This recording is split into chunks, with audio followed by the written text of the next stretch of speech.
Bonjour à tous, heureux de vous retrouver à ce rendez-vous hebdomadaire sur la radio qui mouille le maillot. Équipe d'Afrique, nous y sommes, le magazine qui vous livre des infos sur les compétitions et les athlètes africains sans filtre.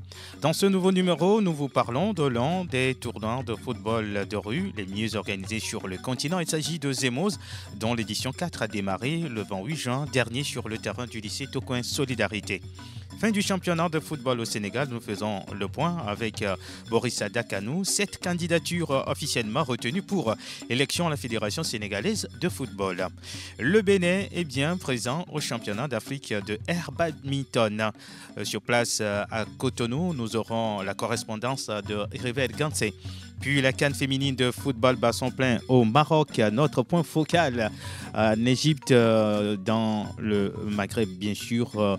Il s'agit de Bernard Ajavon. Nous ferons un petit point sur cette 12e édition de la Coupe d'Afrique des Nations de football chez l'IDAM. Mise en nom de cette édition, Koujo Hockey Rodivier, réalisation et l'homme à devant en même temps au niveau de la caméra. Je suis Romo Yetor au studio avec Hubert Mozo Apalo qui est le promoteur du tournoi Zemoz, président de l'association Zemoz. Équipe d'Afrique, c'est parti. Équipe d'Afrique sur la radio qui mouille le maillot. Bienvenue à vous si vous nous rejoignez en instant même dans cette première partie. Je reçois Hubert Mozo Apalo qui est le président de l'association Zemoz, en même temps organisateur du tournoi de football de petit poteau Zemoz. Bonjour Hubert. Bonjour Monsieur Roméo et bonjour chers auditeurs. Nous sommes très heureux de vous recevoir pour la première fois dans cette émission qui parle du sport sur le continent. Nous vous recevons parce que vous êtes promoteur d'un tournoi de football de rue, mais qui a une vision internationale, sinon continentale. La toute première question que je vous pose, Monsieur le Président de l'association Zemoz, le football petit poteau, je le disais, est un sport très populaire sur le continent et qui est pratiqué en majorité dans les rues. Pourquoi votre association Zemoz veut-elle professionnaliser ce secteur? Oui, comme vous l'avez dit, le football de rue, il est très populaire. Et comme toute association, pour faire passer un message, il faut des canaux pour faire passer pour faire passer les messages. Et nous avons choisi le football comme entité d'abord pour faire passer le message et ensuite le football de rue. Parce que dans notre pays, le Togo, le football de rue est un sport qui mobilise beaucoup de personnes, surtout quand c'est bien fait. Donc nous avons déjà voulu organiser le football, passer par le football de rue, mais un football où nous ajoutons notre touche particulière pour que déjà les gens voient qu'avec l'association, on ne fait pas les choses à moitié.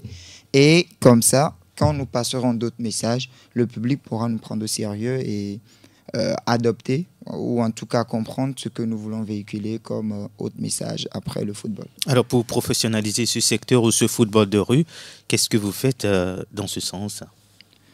Oui, déjà, comme on le dit souvent, le football qui se passe dans la rue est régi par des règles de la rue. Ouais. Et les règles de la rue ne sont pas des règles fondamentales. Ça veut dire qu'il peut tout se passer dans la rue. Voilà. Et c'est ce à quoi nous voulons répondre premièrement. Quand on dit il peut tout se passer dans la rue, c'est que c'est négatif en fait. C'est-à-dire les gens peuvent se battre, les gens peuvent faire n'importe quoi comme dérapage. Donc le premier problème auquel on devait trouver une solution, c'était ça. Comment faire pour qu'un match de football de rue puisse commencer et arriver à la fin sans incident majeur. Et c'est ce que ce à quoi nous avons voulu répondre et en mettant en place un système que nous appelons qu'on appelle la VAR, ce qui est déjà disponible dans les grands pays, ou bien les pays occidentaux. Nous avons introduit ce système niveau amateur chez nous, mais l'objectif à la fin, c'est de pouvoir régler des problèmes. Et depuis 3 ans, ça règle des problèmes sur le terrain, donc nous sommes heureux que notre solution soit adaptée aux problèmes que le football de rue a premièrement. Ensuite, nous avons tout ce que nous pouvons mettre comme logistique autour du football de rue. Le deuxième aspect très important, c'est l'assurance que si jamais il arrivait quelque chose sur le terrain à un joueur, on puisse prendre ce joueur en charge. Et depuis aussi la 2e édition du tournoi Zemoz, nous avons souscrit à des assurances santé pour tous les joueurs. Nous avons plus de 450 joueurs qui sont inscrits au tournoi Zemos et chacun de ces joueurs est assuré depuis sa maison en venant au terrain, lors des matchs et depuis le terrain pour retourner à la maison.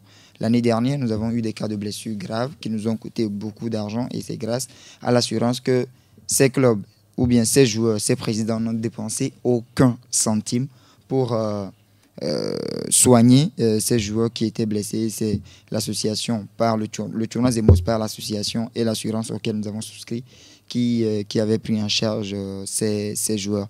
Ensuite, nous avons eu beaucoup de petites choses que nous avons mis en place. Je pense que pour les détails, ça va être long, que ce soit les kits oreillettes pour les arbitres, pour qu'ils puissent communiquer tout au long du match et s'écouter, puisqu'il y a beaucoup la foule, ou que ce soit les maillots qu'on personnalise pour chaque équipe pour ne pas jouer avec des maillots griffés Real Madrid ou Barça dans le football de rue, pour que chaque équipe puisse avoir un logo et une identité, appartenir à une commune et avoir une identité de jeu. Nous avons essayé de mettre tout ça en place pour que le football de rue soit un football à part entière aujourd'hui, différent même du football à 11. Vous faites tout pour que ce secteur soit professionnalisé, soit mieux géré, mieux cadré. On sait que ailleurs, dans les autres communes, dans les autres localités, ce football est pratiqué, mais pas dans les mêmes conditions que ce qui se fait au tournoi Zemos. Est-ce qu'à la longue, vous pensez aller à une fédération, à une association des organisateurs de football de rue?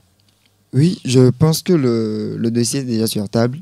Ça fait presque 6 mois que nous avons réuni tous les organisateurs de tournois de football, de petits poteaux, en tout cas la majorité, puisque je pense qu'il y a plus de, je sais pas, une cinquantaine, juste au Grand Lomé, il y a une cinquantaine d'organisateurs.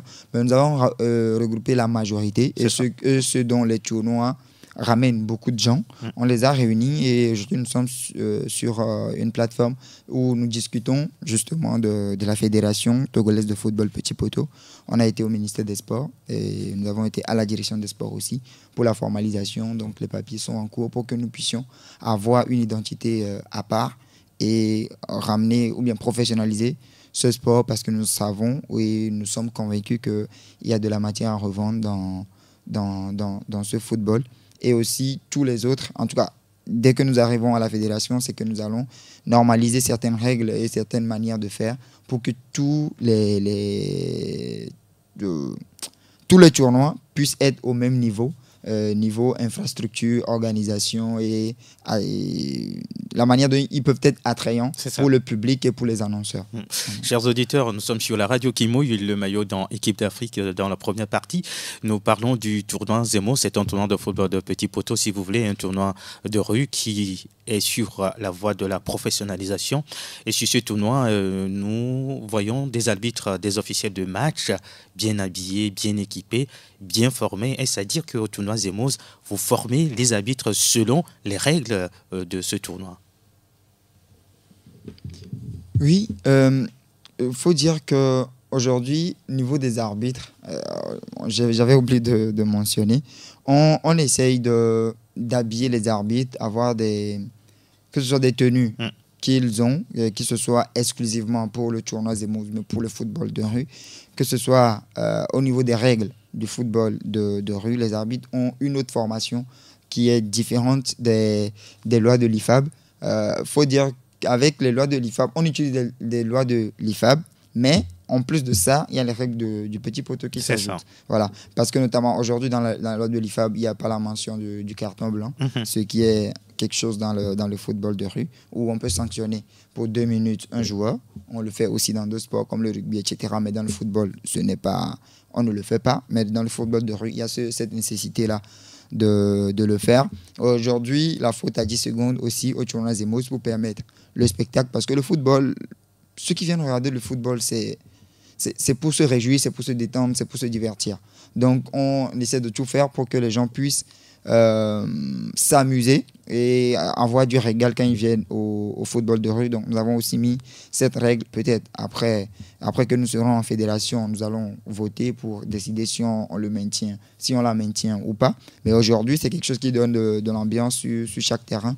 Donc, il faut dire qu'aujourd'hui, au niveau des arbitres pour siffler le football de rue. Quelqu'un qui est même grade fédéral dans le football à 11 ne peut pas prendre son sifflet et venir sur un terrain de football de rue. Il va vite s'y perdre parce que le football de rue a ses réalités, a ses pressions, a ses décisions autres que le football à 11. Donc, les arbitres de football de rue aussi sont formés pour ça. Et aujourd'hui, ils sont payés pour ça. Et moi, en toute modestie, pour le football de rue, je pense qu'ils en ont... En tout cas, quelqu'un voudrait devenir arbitre de football de rue, ce sport devient professionnel parce qu'il pourra aussi joindre les débuts.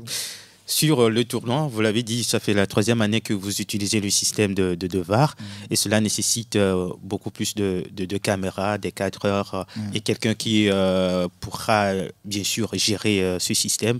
Est-ce que vous avez formé des jeunes pour? Oui, aujourd'hui, au niveau du tournoi Zemoz, nous avons un effectif de 27 personnes qui travaillent chaque jour, pas que les samedis et dimanches, mais chaque jour de la semaine, pour que les week-ends de match puissent bien se passer. Et parmi ces personnes, il y a ceux qui gèrent la VAR. Je sais, une équipe hyper jeune, la moyenne d'âge serait autour de 18-19 ans, parce qu'on se dit que c'est un truc qu'on veut faire longtemps, et il faut former des esprits éveillés, des esprits jeunes, qui pourraient aussi transmettre le savoir par après. Donc, c'est une dizaine de jeunes qui ont été formés pour manipuler. Aujourd'hui, nous utilisons les téléphones, des iPhones, milieu de gamme pour travailler. Donc, savoir le manipuler. Et aussi celui qui gère la régie de cette VAR, qui est aussi formé, je pense, il a 16 ans, oui, il a 15 ou 16 ans, qui est aussi un esprit vif pour pouvoir... c'est toute une pression. C'est ça. Quand l'arbitre demande à venir regarder la VAR, c'est toute une pression. Tu te dois de bien montrer tous les angles possibles pour que l'arbitre puisse prendre la meilleure des décisions possibles pour que toi aussi tu puisses te dédouaner après que tu as fait ton travail et peut-être que c'est l'arbitre qui a pris une décision qui est contraire. Donc, ça demande beaucoup d'exigences et ça demande des personnes vifs d'esprit. Et c'est ce que nous avons fait en formant une dizaine de personnes pour pouvoir gérer tout ce système de la vidéo, d'assistance vidéo. Toujours dans le souci de professionnaliser ce football de rue, vous avez des visuels, vous annoncez des matchs, la liste des joueurs convoqués, tout ça là, ça ne vous prend pas trop de temps? Oui, comme je viens de le dire, souvent les gens viennent les samedis et dimanches et ils voient ce qui se passe. Mais au niveau de l'organisation, c'est du lundi au dimanche. On n'a pas de répit, puisqu'on veut bien faire les choses. Et quand tu veux bien faire les choses, il faut mobiliser et les moyens et le temps nécessaire pour pouvoir bien le faire. Parce qu'aujourd'hui, si tu veux, comme je le dis, pour pouvoir professionnaliser la chose, il faut intéresser ceux qui prennent part aussi au match. Donc, les joueurs qui sont déjà le mardi, on a une plateforme pour faire une réunion technique pour présenter les maillots. Jusqu'au mercredi, pour les gens de mardi et mercredi, il faut présenter les maillots du samedi et du dimanche.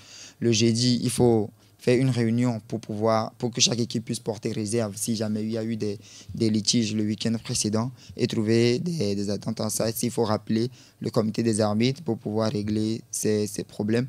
Et le vendredi, les équipes doivent soumettre leur liste de joueurs qu'ils convoquent pour le week-end. Et c'est ce que nous traduisons en visuel pour pouvoir informer le public de qui est-ce qu'ils s'attendent à voir ce week-end sur les terrains dans les confrontations. Et les équipes préparent le match aussi en fonction des joueurs, les adversaires qui seront là devant eux. Donc je pense que tout ça est important. Ça prend du temps, c'est vrai. Mais je pense que si on veut professionnaliser les choses, il faut vraiment le faire, prendre le temps de le faire, de bien le faire, pour que tout le monde puisse se sentir impliqué dans la chose et que quand on arrive sur le terrain, on sache un peu à quoi s'attendre lors des duels. Chaque saison, chaque édition, vous avez des licences pour les joueurs. Ne vient pas jouer qui veut, mais qui a un club bien structuré. Oui. Par rapport à ça, chaque année, on essaie de trouver des formules pour les licences des joueurs parce que les joueurs appartiennent au club et c'est les clubs qui appartiennent au tournoi, qui sont dans le tournoi. Et nous avons émis, par exemple cette année, l'idée de faire des licences d'une durée de 3 ans pour chaque équipe. Ce qui fait que si un joueur doit faire des mouvements à l'édition prochaine du tournoi pour aller dans un autre club, il faut l'accord du président chez qui il était, C'est ça. pour pouvoir bouger vers là et payer des indemnités avec lesquelles on dédommage le président chez qui il était et nous, l'organisateur aussi, pour pouvoir lui reproduire une nouvelle licence pour aller dans une nouvelle équipe. Parce que la réalité est que les présidents des clubs de football petit poteau, je me dis, c'est la même chose auprès de tous les autres présidents de clubs, que ce soit dans le grand poteau, etc. Ce sont des passionnés. Voilà, c'est des gros passionnés et c'est eux qui dépensent de l'argent pour mettre les joueurs aussi dans les meilleures conditions. Nous, on essaie de créer le climat de sécurité et de professionnalisme dans lequel les joueurs vont venir prester, mais c'est les présidents qui dépensent pour payer les joueurs, pour habiller les joueurs. Donc, il ne faut pas qu'un joueur puisse se lever et dire qu'aujourd'hui, je joue pour lui parce qu'il lui a fait une meilleure offre ou bien pour si parce que voilà, c'est son cousin. Il faut respecter les présidents qui ont investi dans ces joueurs, qui leur ont peut-être même appris à jouer, qui leur ont acheté des chaussures de football, payé des séances de, je ne sais pas, voilà. Ils font beaucoup pour les joueurs. Donc, il faut aussi protéger ces présidents-là en leur donnant un pouvoir ou bien une main sur ces joueurs qui veulent quitter leur club pour aller ailleurs, pour pouvoir être récompensés aussi. C'est important. Chers auditeurs, nous vous parlons de ce qui se fait sur le tournoi Zemoz. Je le disais dans le sommaire, c'est l'un des tournois mieux organisés au Togo, voire en Afrique. Et avant d'entamer l'édition 4 de votre tournoi, la sélection des joueurs de Zemoz a livré un match amical contre une équipe du Bénin en aller-retour. L'aller, c'était au Bénin, le retour ici à Lomé. Que doit-on comprendre par là? Oui, je pense que vous avez compris ce que vous devez comprendre. On veut traverser les frontières avec le football petit poteau. Aujourd'hui, si on est en train de se muer en association, c'est que nous voulons quitter cette étape où nous sommes à l'aise, et quitter ce confort-là au pays et internationaliser le football de rue. Voilà. Donc, l'idée de ce premier match amical international était déjà après discussion sur papier avec les organisateurs, l'un des meilleurs organisateurs du tournoi de football petit poteau au Bénin, de pouvoir matérialiser cette discussion en mettant en place un match amical international et voir l'engouement, voir ce qui se fait de mieux dans nos deux pays voisins. Donc, on s'est déplacé pour aller là-bas, jouer devant leur public et ils ont vu qu'au Togo aussi, on joue. Certains ne savaient pas et que ce football se joue un peu partout. Donc, ils ont découvert que ça se joue aussi au Togo.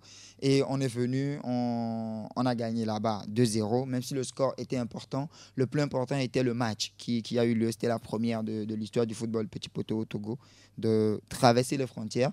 Et on a traversé les frontières pas au nom du football, pas au nom du tournoi Zemoz, mais au nom du petit poteau togolais en vrai. Ça. Parce que ces joueurs que nous avons sélectionnés sont les meilleurs qui jouent au football petit poteau dans presque tous les tournois majeurs au Togo. Donc c'est une sélection, on va dire une sélection des éperviers du petit poteau, même si aujourd'hui on ne peut pas se targuer de le dire parce que nous n'avons pas encore d'identité officielle, mais c'est des éperviers du football petit poteau qui sont déplacés pour aller au Bénin et pour aller gagner là-bas. Et une semaine après, ces joueurs du Bénin sont venus aussi au Togo pour la manche retour, pour disputer un match qui était très, très, très intéressant, qui a découlé d'un score de 3 buts partout. Et le public togolais aussi a découvert le football béninois. Ils sont tombés amoureux des joueurs béninois du football petit poteau. Et dans la foulée, même à cette édition, le week-end dernier, il y a une équipe, Salam, qui a fait ramener 2 joueurs béninois, qui les a fait déplacer pour venir ici pour jouer au football de rue.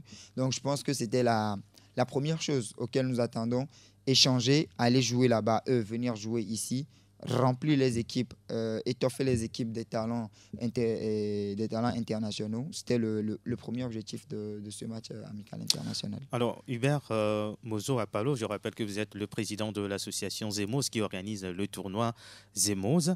L'année dernière, vous étiez à la Coupe d'Afrique des Nations en Côte d'Ivoire. Après, vous étiez retourné pour rencontrer Jonathan Morrison qui organise un tournoi de petits poteaux, même si ce n'est pas dans les mêmes conditions que ce qui se fait sur le tournoi Zemoz. Est-ce qu'il y a quelque chose qui se prépare? Oui, il y a quelque chose qui se prépare aujourd'hui. Lors de mon déplacement en Côte d'Ivoire, c'était justement pour discuter de comment on pourrait euh, créer ou bien partir sur la confédération, parce qu'aujourd'hui, il y a une confédération africaine de football, Petit Poteau, qui a sa maison mère en Côte d'Ivoire, Ouais. parce qu'eux aussi, ils le pratiquent là-bas et depuis fort longtemps. Donc, l'idée était de partir sur... Ils avaient déjà organisé, la confédération avait déjà organisé la CAN de Petit Poteau, et j'étais parti dans ce sens-là où le Togo aussi voudrait avoir sa place, participer à cette Coupe d'Afrique des Nations de Petit Poteau que M. Jonathan Morrison voulait organiser. Donc, on s'était échangé pour avoir ce rendez-vous là-bas. Et après discussion, on était prêt pour participer à ce tournoi. Mais malheureusement, en interne, il a eu quelques difficultés liées à son tournoi. Mais récemment, il y a la Confédération africaine même, parce que Jonathan Morrison, il avait son organisme à part, Oui. et la CAM, la compagnie africaine Morrison. Et maintenant, la Confédération, sous l'égide duquel il voulait organiser la CAN, nous a écrit. Et la Confédération a écrit au tournoi Zemos comme il nous a envoyé une lettre officielle de venir représenter le Togo à la CAN Petit Poteau, la deuxième édition, qui va commencer du 10 au 25 août à Abidjan 2025 de cette année, pour nous envoyer une invitation officielle. Invitation à laquelle aujourd'hui nous ne sommes pas prêts à répondre parce que nous n'avons pas les papiers légaux pour se déplacer en tant que Fédération togolaise de football. Ce que nous avons essayé de petits poteaux. Oui. Voilà, ce que nous avons essayé de précipiter, mais on ne sera pas dans les temps. Donc l'idée est d'aller encore regarder, voir comment ça se fait et venir mieux se préparer pour qu'à la prochaine occasion, pouvoir participer à cette fête continentale. Et c'est comme ça que je pense que nous intégrons. Aujourd'hui, nous faisons partie intégrante de la Confédération africaine de football Petit Poteau, mais nous attendons les papiers pour y faire partir officiellement et prétendre à participer aux compétitions internationales de la catégorie. Chers auditeurs, nous sommes très heureux de vous savoir toujours à l'écoute de la radio qui mouille le maillot. Nous sommes dans l'équipe d'Afrique, c'est un programme hebdomadaire. Chaque mardi entre 10h30 et 12h, nous parlons du sport sur le continent. Aujourd'hui, nous nous intéressons au tournoi Zemos. L'édition 4 a démarré le 28 juin dernier sur le terrain du 17 au coin Solidarité, avec 28 équipes réparties en 7 poules de 4. Alors, quelles sont les grandes innovations sur l'édition Delta? À part ce qu'on fait déjà de mieux sur le football Petit Poteau, au niveau des innovations sur le terrain, c'est qu'aujourd'hui, nous partons sur 28 équipes, un format inédit que d'autres ne font pas. Et l'idée, c'est qu'on veut, après la phase de poule, déjà, dans les poules, on veut éviter les calculs pour les équipes. Parce que souvent, les équipes jouent et ils jouent en considérant la poule d'à côté. Pour voir s'ils sont premiers, qui est-ce qu'ils vont affronter, s'ils sont deuxièmes, qui est-ce qu'ils vont affronter. Au tournoi Zemos de cette année, à partir de cette année, les dés seront relancés après la phase de poule. C'est-à-dire, après la phase de poule, c'est un tirage qui sera encore refait. Donc, il n'y a pas de calcul à faire pour jouer lors de la phase de poule. Après, on prend les 7 premiers de chaque poule et le meilleur deuxième. Pour ajouter aux 7 pour faire les 8 équipes. Et nous allons encore repêcher les 2 meilleurs troisièmes de cette poule pour ajouter aux 6 deuxièmes qui restent pour faire 8.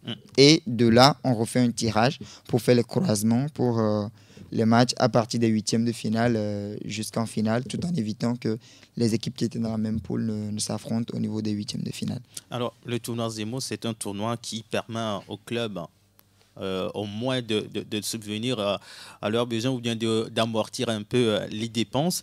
De ce fait, vous avez amélioré ou, s'il faut le dire, augmenté un peu la cagnotte.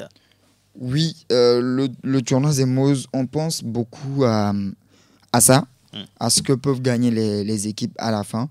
C'est pourquoi nous avons augmenté les cagnottes cette année en se privant de certaines choses, comme les prestations d'artistes, parce qu'aujourd'hui, on veut faire du football. On veut que si les gens viennent et qu'on voit le public qui vient assister au match, qu'on sache qu'ils sont venus pour le football, pas pour un concert. Et on s'est privé de ça pour ajouter ces prévisions qu'on fait à la cagnotte des équipes et aussi augmenter la part de l'action sociale qu'on fait parce qu'après tout, nous sommes une association. Ouais. Et aujourd'hui, le premier du tournoi Zemoz part avec 3 millions de francs CFA, mais ils partent avec 2 millions en espèces et 1 million sert pour l'action sociale dans leur commune. C'est eux qui choisissent l'école ou bien l'orphelinat auquel l'association fait don en leur nom. La deuxième équipe repart avec 850 000 et il y a des prix pour les troisièmes en allant. Le meilleur joueur de cette édition, nous avons voulu marquer le coup et au lieu de donner de l'argent, nous avons décidé cette année d'offrir une moto neuve au meilleur joueur du tournoi Zemoz de cette année pour vaquer à ses occupations et pour ce souvenir-là que le football petit poteau a pu lui offrir, que j'ai joué le football dans la rue et j'ai eu une moto d'une valeur de 750 000. C'est aussi inédit. Donc, nous avons voulu faire ça. Et à partir des huitièmes de finale, nous avons des primes que nous versons à chaque équipe. Il y a deux types de primes. Il y a les primes de victoire à partir des huitièmes de finale et les primes selon l'affluence.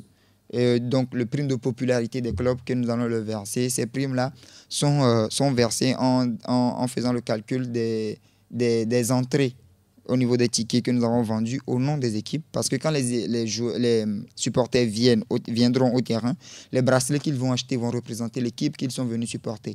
Donc, avec ça, nous pourrons savoir à la fin de la journée quelle équipe a rassemblé plus de personnes, combien il nous a aidé à mobiliser. Et c'est de ces montants que nous déduisons un pourcentage pour reverser à ces équipes pour pouvoir leur permettre d'offrir de meilleures conditions aux joueurs qu'ils ont et d'offrir de meilleures conditions à l'encadrement, au déplacement, de tout ce qu'ils font. Pour que ce ne soit pas que celui qui ira prendre le trophée qui prendra une cagnotte, mais tout le monde, déjà à partir des huitièmes de finale, puisse avoir des sous. C'est pas pourquoi le tournoi Zemoz s'intéresse beaucoup aux acteurs qui sont les joueurs, parce que chaque week-end, il y a un joueur du week-end qui est élu, qui repart avec des cadeaux que vous appelez Amégan du week-end. Oui, c'est les joueurs qui font le jeu. C'est que dans tous les sports, on va, excusez-moi, on ne va pas pour voir le président, non. On ne va pas rarement pour voir l'arbitre, on ne va pas pour aller voir le ballon, mais pour voir les acteurs. Et ces acteurs doivent être récompensés, ils doivent être considérés, ils doivent être jugés à leur juste valeur. Et c'est pourquoi nous avons mis cette initiative en place qui est les Amégans. Amégans du samedi, Amégans du dimanche. C'est-à-dire les hommes du match des matchs joués le samedi sont regroupés sur un visuel. On fait un shooting pour chaque joueur pour que le public sache qui est ce joueur dont chacun parle. Et on a besoin de ça pour mettre des images sur les noms qu'ils entendent souvent et on les met devant les supporters pour leur dire voici les Amégans du samedi. Et aujourd'hui, nos moyens ne nous permettent pas de les récompenser tous en même temps, au même degré.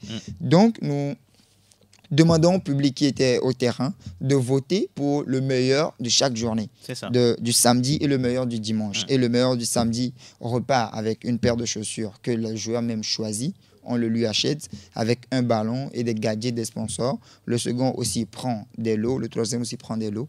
Et chaque week-end du tournoi Zemoz, nous comptons faire ça pendant les 20 jours de la compétition pour récompenser ces personnes-là pour lesquelles les gens viennent au terrain. C'est aussi simple que ça. Parlant justement du ballon qu'on joue, le ballon de compétition, Zemoz a son propre ballon. Oui, Zemoz a son propre ballon et je pense que tout ça fait partie de la route vers le professionnalisme du football.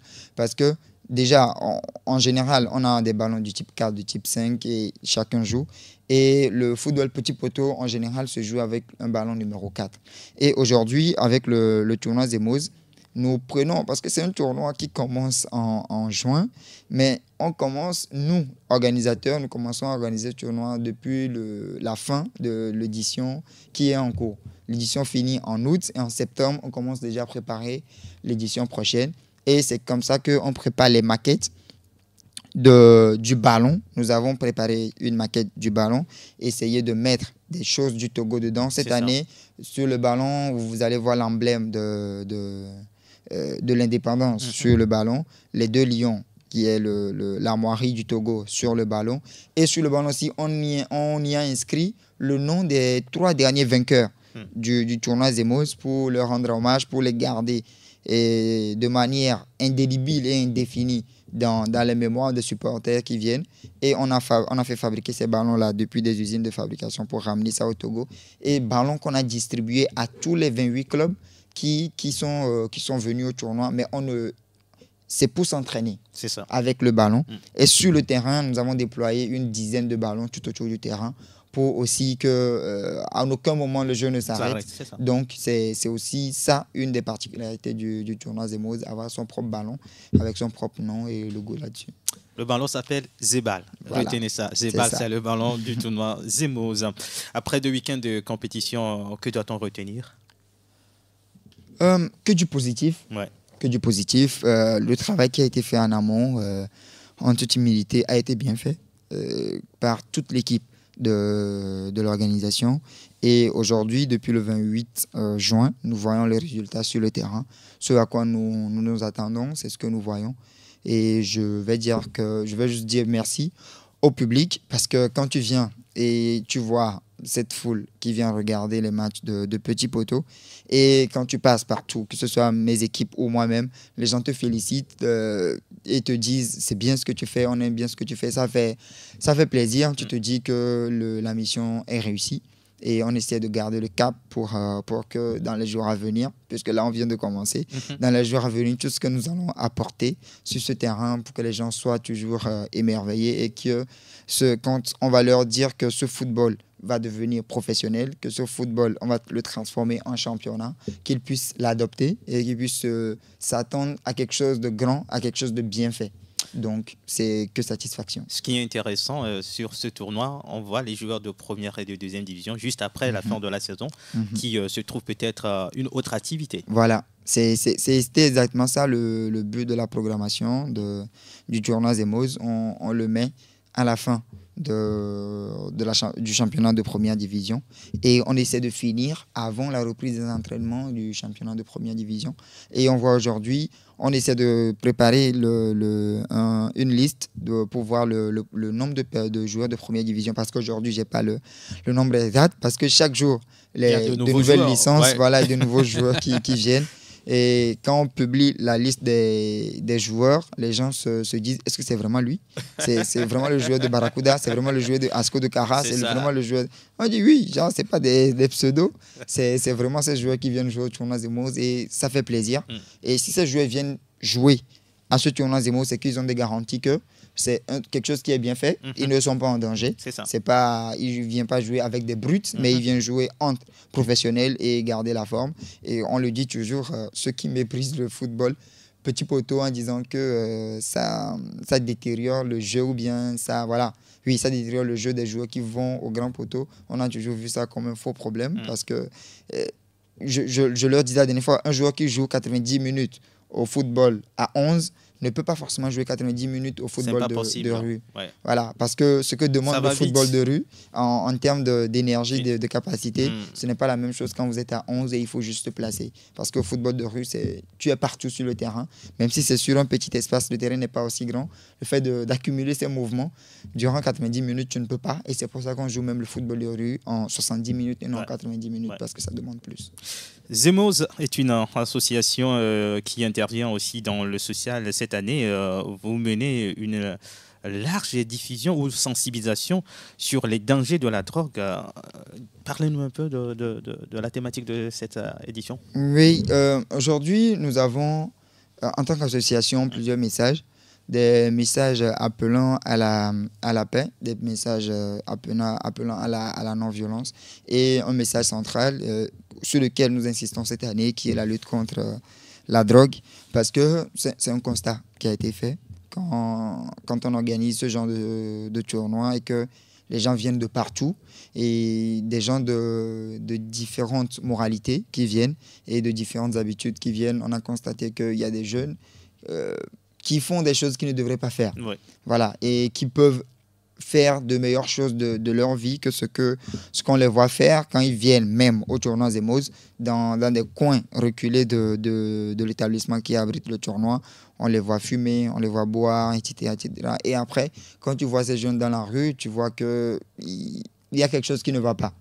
Il y a quelque chose qui ne va pas, mais quand je vois toute l'équipe organisatrice du tournoi Zemos et cette personne qu'on voit dans la rue, on se dit, ben, cette personne pouvait faire partie de cette association ou bien des organisateurs de ce tournoi que nous faisons.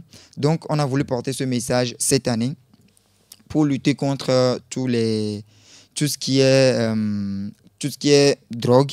Voilà. Des produits illicites. Voilà, tout ce qui est produit illicite, ceux qui boivent des trucs bizarres, je ne maîtrise pas les noms, et qui viennent là-bas pour fumer, on ne sait pas c'est quoi les raisons principales. On essaie de les aborder dans l'établissement, de les prendre à part et de leur parler, de voir en fait qu'est-ce qui les amène à ça et qu'est-ce que nous pouvons faire pour qu'ils puissent arrêter progressivement ces genres de comportements et voir en quoi est-ce que l'association peut les aider pour s'en sortir, que ce soit au cours du tournoi, leur trouver une place dans l'organisation ou à la fin, comment pouvoir les accompagner. Et c'est dans ce volet-là que nous lançons d'ici la phase des huitièmes de finale, la formation des jeunes pour l'obtention du permis de conduire. C'est ça, pour les placer dans une voilà, société. Parce qu'aujourd'hui, on a des partenaires qui ont besoin des chauffeurs. Et ces jeunes, c'est des personnes qui peuvent conduire, qui conduisent déjà des deux roues.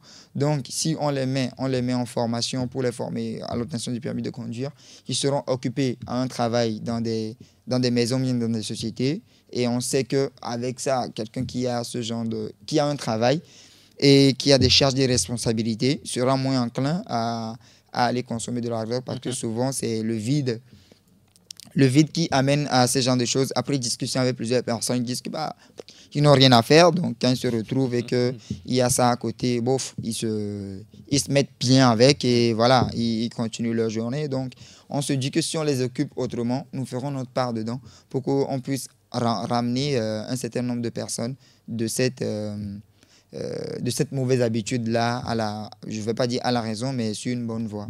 Voilà. Si vous venez de tomber sur nous, vous êtes sur la radio qui mouille le maillot. Équipe d'Afrique, c'est un programme qui a lieu chaque mardi entre 10h30 et 12h. Nous parlons du sport en Afrique et aujourd'hui, nous nous intéressons au tournoi de football de petit poteau Zemos qui est à sa 4e édition. Le président de l'association Zemos, Hubert Apalo-Mozo, est avec nous. Au vu de l'affluence du monde, que traîne votre tournoi, peut-on sans se tromper, dire que le football de rue bien organisé crée de petits commerces? Oui, on peut le dire clairement et nettement. On peut le dire à deux niveaux, parce qu'on peut le dire au niveau du secteur informel comme du secteur formel.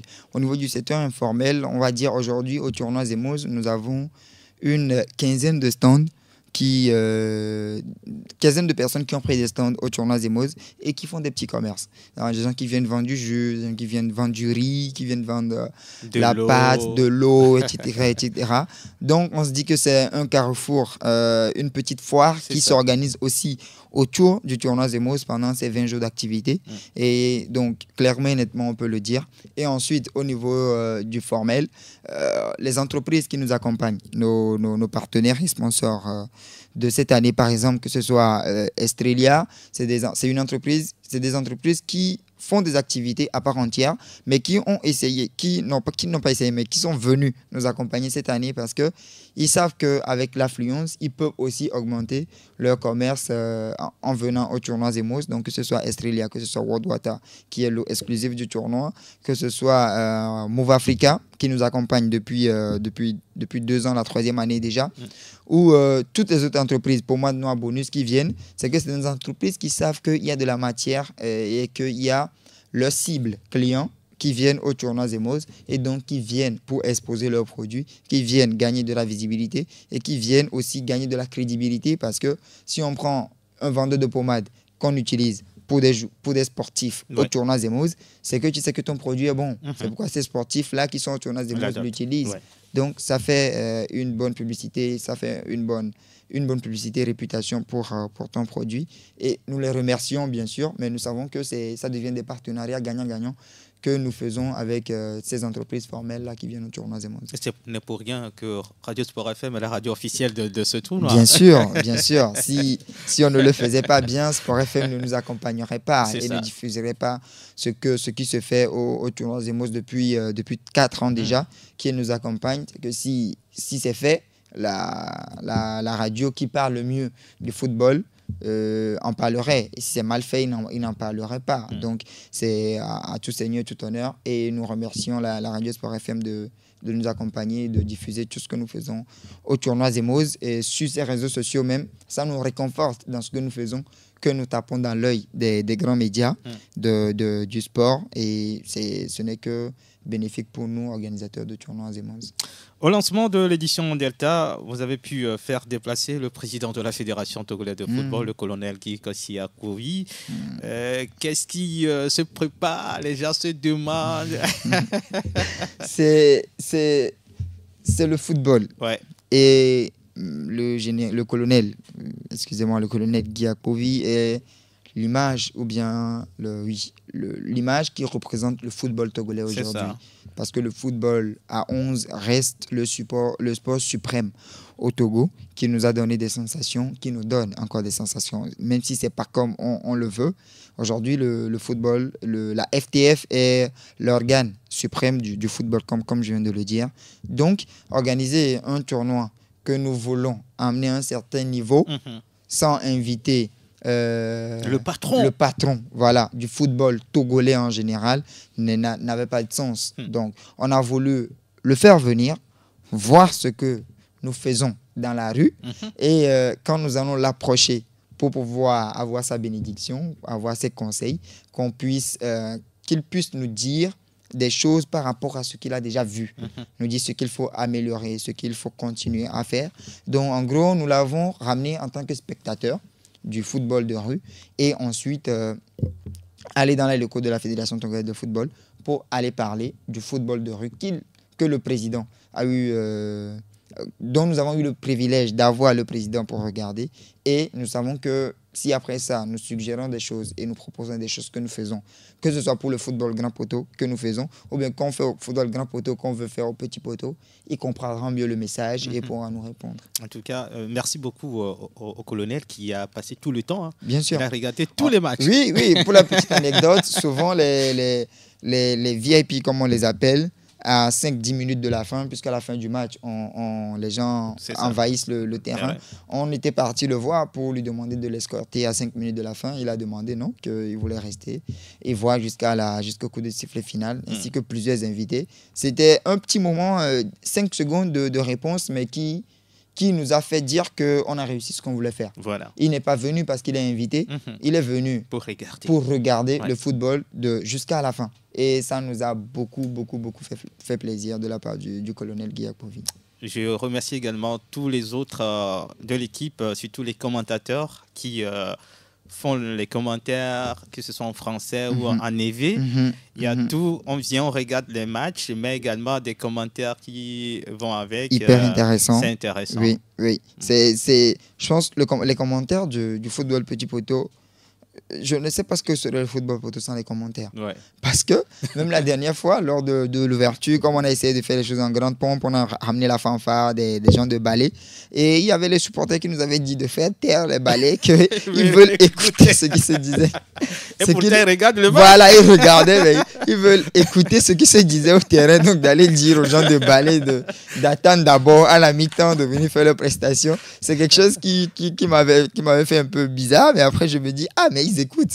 Ils écoutent vraiment ce que disent les commentateurs. Ça les intéresse. Ouais. Et c'est comme ça qu'on était parti les calmer. On les a dit à la mi-temps, ils sont venus faire leur prestation. Donc, les commentaires au football petit poteau, c'est très important. C'est l'une des pièces maîtresses du tournoi et ça fait plaisir que ça se fasse bien. Et comme je l'ai dit, si ça ne se faisait pas bien, les supporters n'allaient pas le réclamer. Et nous remercions tous ces acteurs-là, dont vous, M. Roméo Hector, David Diadjou, M. Manou, Michel Djamessi, et tous ceux qui viennent et repartent au tournoi Zemoz pour donner leur voix, pour commenter ce que font les acteurs. Merci beaucoup pour cette belle organisation. On ne sait pas ce qu'on peut vous souhaiter. Qu'est-ce qu'on peut vous souhaiter? La fédération. La fédération, Oui. d'accord. Voilà, la fédération togolaise de football de petits poteaux. Oui. Vivement que cette édition se termine bien et le 31, on sera Août, ensemble pour c'est la ça. grande finale. Pour la grande finale. 31 août, je dis. 31 août, 31 le dimanche août. 31 août. C'est ça. Mm. Merci Hubert. Merci, Monsieur Roméo, pour l'invitation. Ça fait plaisir de venir m'exprimer sur ce plateau. C'est Sport FM. Ouais. Donc, c'est la base, c'est la mère du Merci football. pour la Donc, fidélité, pour la confiance également. Chers Merci auditeurs, ne quittez beaucoup. pas juste dans un court instant. Nous allons faire le tour du continent pour vous livrer les informations dans les autres pays. À tout à l'heure. Radio Sport FM, oui, j'allume ma radio. Sur 89, c'est là que le match se joue. Il mouille le maillot, écrit bien haut, c'est la radio qui rend fou. Radio Sport FM, j'allume ma radio. Sur 89, c'est là que les matchs se jouent. Il mouille le maillot, écrit bien haut, c'est la radio qui rend fou. Chaque matin, l'équipe se met au boulot. Des commentaires qui te font vibrer le cœur. Sous les tropiques ou même au bureau. Avec eux, y a toujours de la chaleur. Oh, Sport FM, tu fais rêver. 91.9, la fréquence à capter. Des champions qui font briller. La radio qui mouille le maillot sans arrêt. Oh, FM, tu fais rêver. 91.9, la fréquence à capter. Des champions qui font briller. La radio qui mouille le maillot sans arrêt. CJ, CR et Karim font chaud. Les micros chuchotent les exploits des héros. Transistors branchés ou via le réseau. Sport FM, c'est du grand niveau. Le week-end, c'est du live à gogo. Les stades résonnent sous chaque écho. Les auditeurs en transmettent pas des mots. Avec Sport FM, c'est toujours chaud. Oh, Sport FM, tu fais rêver. 91.9, la fréquence à capter. Des champions qui font briller. La radio qui mouille le maillot sans arrêt. Oh, FM, tu fais rêver. 91.9, la fréquence à capter. Des champions qui font briller. La radio qui mouille le maillot sans arrêt. Radio Sport FM, oui, j'allume ma radio. Sur 89, c'est là que le match se joue. Il mouille le maillot, écrit bien haut, c'est la radio qui rend fou. Radio Sport FM, j'allume.